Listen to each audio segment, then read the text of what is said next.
Hello दोस्तों, आप सभी का स्वागत है हमारे यूट्यूब चैनल पे।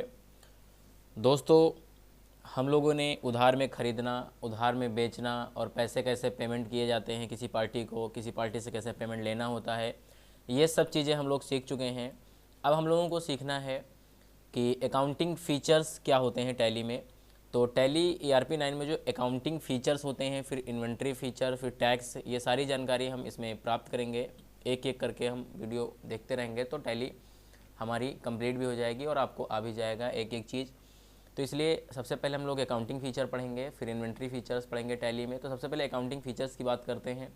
तो अकाउंटिंग फ़ीचर्स कैसे आते हैं, तो सबसे पहले टैली ओपन कर लेना है आपको। टैली जब आप ओपन कर लेंगे तो आपको क्या करना होता है, F11 बटन दबाना होता है। क्या दबाना होता है? F11। तो जैसे ही आप F11 बटन दबाते हैं अपने कीबोर्ड से, तो आपके सामने कंपनी के फ़ीचर्स आते हैं। जो कंपनी फ़ीचर्स में कौन कौन से फ़ीचर पढ़ने होते हैं आपको, accounting feature, inventory features, taxation, ठीक है, तो ये सब पढ़ना होता है। तो अकाउंटिंग फ़ीचर्स पे जैसे ही हम इंटर कर रहे हैं तो आपके सामने इस तरह के अकाउंटिंग फ़ीचर्स आ रहे हैं, जिसमें जितने भी फ़ीचर्स हैं, यस नो जो है, किस फ़ीचर का आपको कहाँ काम करना होता है, कब हम इस फ़ीचर को यस करेंगे, हमें ज़रूरत पड़ेगी, किस तरह की ज़रूरत पड़ेगी तो हम किस फ़ीचर का यूज करेंगे, तो ये चीज़ें समझना है, ठीक है।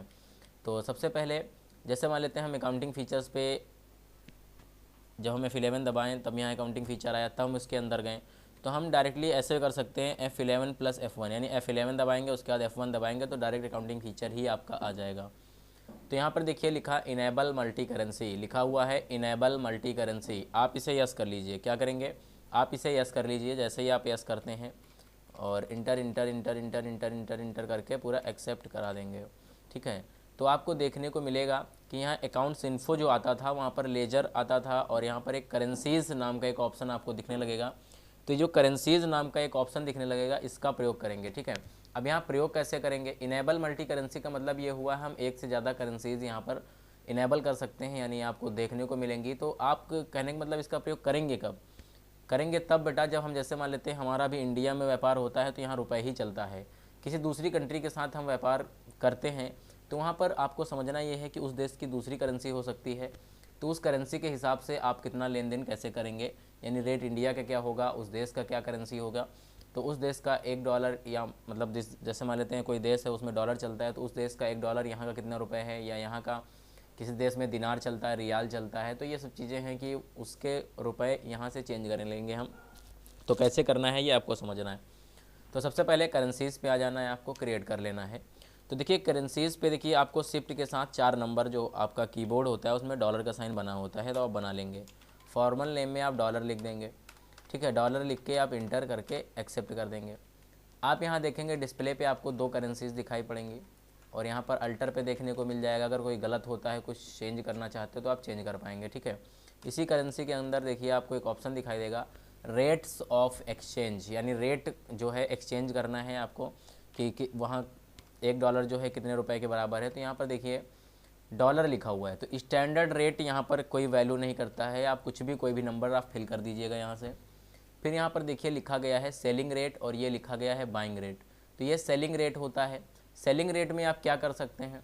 देखिए सेलिंग रेट हमेशा बाइंग रेट से ज़्यादा होगा, ठीक है। कहने का मतलब जब हम कोई चीज़ बेचें तो वो इतने रुपए में चेंज हो जाए, और जब ख़रीदें तो कोई चीज़ वो इतने रुपए पर डॉलर के हिसाब से 70 लिख दिया तो इंटर किया तो 70 रुपये पर डॉलर के हिसाब से चेंज हो रहा है। क्या समझा यहाँ पर आपने कि जो $1 है किसी दूसरी कंट्री का, वो यहाँ पर हम कोई वस्तु जब बेचेंगे, हमसे कोई दूसरी देश वाला मतलब कोई व्यक्ति ख़रीद रहा है तो वो 90 रुपये पर डॉलर के हिसाब से रुपए चेंज कर देगा, और हम ख़रीद रहे हैं अगर वहाँ का कोई डॉलर $1 की चीज़ है तो 70 रुपये पर डॉलर के हिसाब से हमें पे करना पड़ेगा। ये चीज़ आप समझ गए होंगे। अब उसके बाद यहाँ से बेटा बाहर निकलेंगे। आपको पता है हमें कोई चीज़ ख़रीदना होता है तो हम लोग लेजर बनाते हैं, और लेजर यहाँ पर ऑलरेडी हम बना चुके हैं सेल्स परचेज़ के, तो हमें बनाने की ज़रूरत है ही नहीं, क्योंकि हम खरीदेंगे तो परचेज़ का लेजर होना चाहिए, वो बना चुके हैं ऑलरेडी, ठीक है।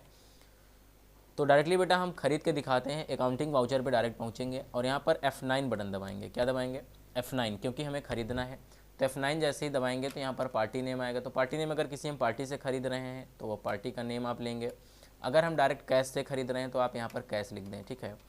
और यहाँ पर परचेस अकाउंट आएगा, नेम ऑफ़ आइटम आया, ठीक है। जैसे मान लेते हैं हम कंप्यूटर ख़रीद रहे हैं, तो कंप्यूटर अगर हम 25 पीस और ख़रीद रहे हैं या 5 पीस ख़रीद रहे हैं मान लेते हैं, तो 5 पीस यहाँ पर 12,500 रुपये के हिसाब से नहीं ना, गलत। तो ये अगर हम इस मान लेते हैं हम 5 केवल डाल दें यहाँ पर, आपके मन में चल रहा है कि $5 पर पीस, लेकिन यहाँ पर 5 अगर आपने लिख दिया, अगर आपने 5 लिख दिया तो 5 लिखने से आपको क्या मिलेगा, 5 25 रुपये हो जाएगा। क्यों? क्योंकि वो अभी समझ नहीं पा रहा है, अभी तो इंडिया की आप भाई इंडिया में टैली आप एंट्री कर रहे हो, इंडिया के रुपए इसमें करेंसी लगा हुआ है, इसलिए दिक्कत हो रहा है। आपको क्या करना है, अगर एक कंप्यूटर $5 का पड़ रहा है तो आप 5 लिख दें, उसके बाद शिफ्ट के साथ 4 नंबर से डॉलर लगा दें। $5 जैसे ही आपने लगाया, एंटर किया, तो टोटल अब $25 बन गया। कितना बन गया अमाउंट? $25। ठीक है, डॉलर का साइन जरूर लगाएं आप, ये लगाना मत भूलें। $5 पर पीस, तो $5 एक है, यानी एक कंप्यूटर $5 का है, तो 5 पीस $25 के हो गए। तो आपका यहाँ पर टोटल $25 जो है 70 रुपये के हिसाब से चेंज होके 17,500 रुपये का आपका कंप्यूटर पड़ जाएगा पूरे 5 पीस। ठीक है, ज़रा एक बार फिर से एंटर करेंगे जब, तो आपको ऐसे दिखाई पड़ेगा कि रेट इन फॉरेक्स, फॉरेक्स मतलब जो आप जिस दूसरी कंट्री से व्यापार कर रहे हैं, जिस कंट्री से ख़रीद रहे हैं, तो रेट इन फॉरेक्स जो है $5 पर पीस वहाँ पर पड़ेगा। लेकिन आपका 70 रुपये पर पीस, 70 रुपये पर पीस जो है 70 रुपये पर डॉलर, 70 रुपये पर डॉलर के हिसाब से चेंज होगा, क्योंकि रेट ऑफ एक्सचेंज लिखा हुआ है। क्योंकि बाइंग रेट हमने लगाया था कि $1 70 रुपये का, तो जब $1 70 रुपये का होगा तो $5 कितने के हो जाएंगे, $350 के, सॉरी 350 रुपये पर पीस इंडिया का, रेट इन रुपीज़। ठीक है, रुपीज़ में बता देगा। तो 350 रुपये पर पीस आपका पड़ा, तो 5 पीस आपके 1750 रुपये के पड़े, और आप यहाँ पर इंटर करके देख पाएंगे। ये तो हो गई बात बेटा जब आपने ख़रीदा। अगर आप बेचना चाहते हैं, अगर आप बेचना चाहते हैं तो F8 से होता है सेल्स वाउचर। किससे होता है? F8 से होता है। अगर आप कैश में ही यहाँ पर बेच दें, सेल्स अकाउंट, और यहाँ पर कंप्यूटर जो आपने 5 पीस लिए थे, आप 5 पीस पूरे यहाँ निकाल दीजिए। तो शिफ्ट के साथ आप जैसे $5 पर पीस ही बेच रहे हैं, हम मान लिया 5 में ख़रीदा, 5 में ही बेच दिया, तब भी हमारा प्रॉफिट ही होगा, क्योंकि बेटा बाइंग रेट 70 था, 70 रुपये पर डॉलर चेंज होगा, और बेचने वाला रेट जो सेलिंग रेट था वो 90 रुपये पर डॉलर के हिसाब से चेंज होगा, तो 20 रुपये पर डॉलर के हिसाब से आपका प्रॉफिट ही होगा। तो अगर आप $6 में बेचना चाहते हैं तो 6 लगा दीजिए और डॉलर का साइन लगा दीजिए कि $6 पर पीस हम बेचेंगे, $5 तो ख़रीदा था। तो इंटर करके आप देख पाएंगे कि $6 पर पीस, यानी एक पीस की कीमत $6 है फ़ॉरेन में, और रेट ऑफ एक्सचेंज 90 रुपये पर डॉलर के हिसाब से चेंज होके 540 रुपये पर पीस आपका इंडिया के हिसाब से पड़ेगा। इंटर करके आप देखेंगे तो यहाँ पर पूरा अमाउंट आपको कितना पे करना है, ये पूरी बात आपको बता देता है यहाँ पर कि भाई $30 पर पीस। यहाँ पर देखिए पूरे $6 पर पीस के हिसाब से पहले तो काउंटिंग होगी। तो टोटल 5 पीस आपने खरीदे, टोटल $30 बन गया।